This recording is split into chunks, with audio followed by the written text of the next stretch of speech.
ஆக்சுவலா ரீசெண்டா நான் ஒரு ப்ரோக்ராம் ஒன்று அட்டன் பண்ணியிருந்தேன். அந்த ப்ரோக்ராம் அட்டன் பண்ணதுக்கு அப்புறமா எனக்குள்ள இந்த ஒரு பர்டிகுலர் கேள்வி வந்துச்சு. டெக்னிக்கல் ஸ்கில் இம்பார்ட்டனா இல்ல சாஃப்ட் ஸ்கில் இம்பார்ட்டனா அப்படிங்கிறது அந்த ஒரு பெரிய கேள்வி.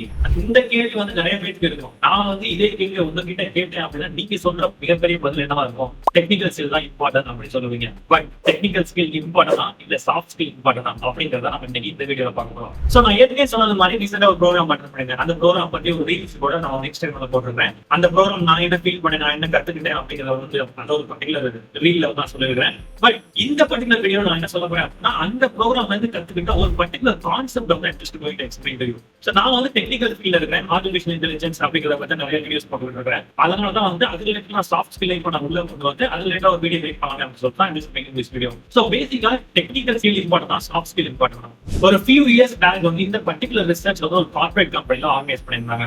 சோ இதை எதுக்கு ஆர்கனைஸ் பண்ணாங்க அப்படின்னு சொல்றதுக்கு முன்னாடி just I need to give a particular background. Corporate கம்பெனில வேலை பார்க்குற few employees ஃப்ரெஷரா ஜாயின் பண்றாங்க அப்படின்னா அவங்க மேனேஜராவோ இல்ல ஹெச்ஆராவோ ஆகுறதுக்கு it takes minimum 15 to 20 years. I hope I am right. நீங்க ஒரு ஃபீல்ட்ல ஒர்க் பண்றீங்க, அந்த ஃபீல்ட்ல இருந்து ஒரு ஹையர் பொசிஷனுக்கு போகணும். ஓகே, எங்க where you can demand more people அப்படின்னா அந்த பொசிஷனை ரீச் பண்றதுக்கு it will take between 15 to 20 years.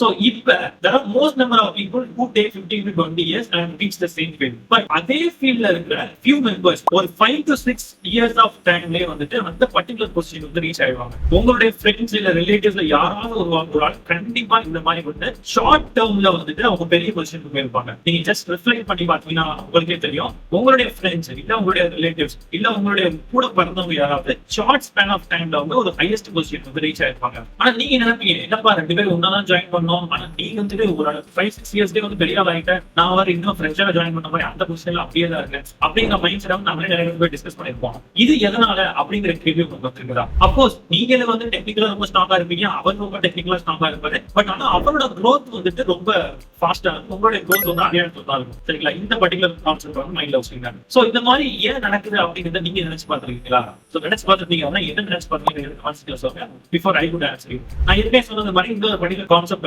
they were experimenting in the corporate companies. So corporate companies there are a group of people who went and interviewed all the people who were working in the company. அதாவது short termல achieve பண்ணவங்களே long termல achieve பண்ணவங்களே interview பண்ணிட்டு இருந்தாங்க. அப்ப the answer that they got was something more interesting. Long termல achieve பண்ணவங்க கிட்ட they asked a question. Sir, வாழ்க்கையில டெக்னிக்கல் ஸ்கில் இம்பார்ட்டனா சாஃப்ட் ஸ்கில் இம்பார்ட்டனா அப்படின்னு கேட்டாங்க. சோ அவுட் ஆஃப் 100% நிறைய பேர் என்ன சொன்னாங்க அப்படின்னா 50-50 தான். 50 சாஃப்ட் ஸ்கில் தேவைப்படும், 50 டெக்னிக்கல் ஸ்கில் தேவைப்படும் அப்படிங்கறத மோர் எல்லாம் சொன்னாங்க. சம் பீப்பிள் டோன்ட் இல்ல 75% டெக்னிக்கல் ஸ்கில் வேணும், 25% தான் நமக்கு சாஃப்ட் ஸ்கில் தேவைப்படும் அப்படிங்கறது சொல்லி இருந்தாங்க. அதாவது லாங் டேர்ம்ல அச்சீவ் பண்ணுவாங்க. பட் இதுவே இந்த 5 to 6 years ஆஃப் பீரியட்ல அச்சீவ் பண்ணாங்கல்ல அவங்க கிட்ட இதே கேள்வி கேட்டாங்க. சார் டெக்னிக்கல் ஸ்கில் இம்பார்ட்டனா சாஃப்ட் ஸ்கில் இம்பார்ட்டனா அப்படின்னு. பட் அவங்க சொன்ன ஆன்சர் என்ன தெரியுமா? We need 85% of soft skill and only 15% of technical skill. ஷாக்கிங்கா இருக்குல்ல? பட் அதுதான் இதை நான் ஏன் சொல்றேன் அப்படின்னா, ஃபார் எக்ஸாம்பிள் ஆர்டிஃபிஷியல் இன்டெலிஜென்ஸ். நான் ஆர்டிஃபிஷியல் இன்டெலிஜென்ஸ் ட்ரெயினர். நான் உங்களுக்கு நிறைய ஆர்டிஃபிஷியல் இன்டெலிஜென்ஸ் நிறைய வீடியோஸ் கொடுத்துருக்கேன்.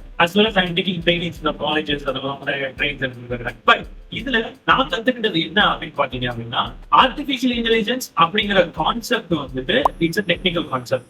பட் அதை ஏன் யூஸ் பண்றோம், எப்படி யூஸ் பண்றோம் அப்படிங்கறத புரிஞ்சு கரெக்டா பர்டிகுலர் இடத்துல யூஸ் பண்றது soft skill training. I hope you get the difference. So artificial intelligence அப்படிங்கிறது ஒரு technical field. For example laptop இல்லனா ஒரு சாஃப்ட்வேர் டெவலப் பண்றது இதெல்லாம் ஒரு டெக்னிக்கல் ஃபீல்ட். சரிங்களா? Anyone who knows coding can develop the software. ஆனா few people கிரியேட் பண்ற கோடிங் மட்டும் டிஃபரெண்டா இருக்கும். ஏன்னா அவங்களோட திங்கிங் கெபாசிட்டி வேற மாதிரி இருக்கும், அவங்களுடைய கம்யூனிகேஷன் ஸ்கில் வேற மாதிரி இருக்கும். இந்த திங்கிங் கெபாசிட்டி, கம்யூனிகேஷன் ஸ்கில், நம்மளுடைய பிஹேவியர் இது எல்லாமே சாஃப்ட் ஸ்கில் உள்ள வருது. சோ நம்மளோட இந்த பர்టిక్యులர் பேட்டர்ன் அதாவது என்வாயன்மென்ட் ஒன்னு சொல்லுவாங்கல்ல, அதுதான் சாஃப்ட் ஸ்கில் கிட்ட வர பர்టిక్యులர் என்வாயன்மென்ட். இது டிஃபரெண்டா இருந்துச்சு அப்படின்னா இந்த நம்மளோட technical field even if we have few amount of knowledge about the technical field, we will shine in the world with a more number of soft skills that we have.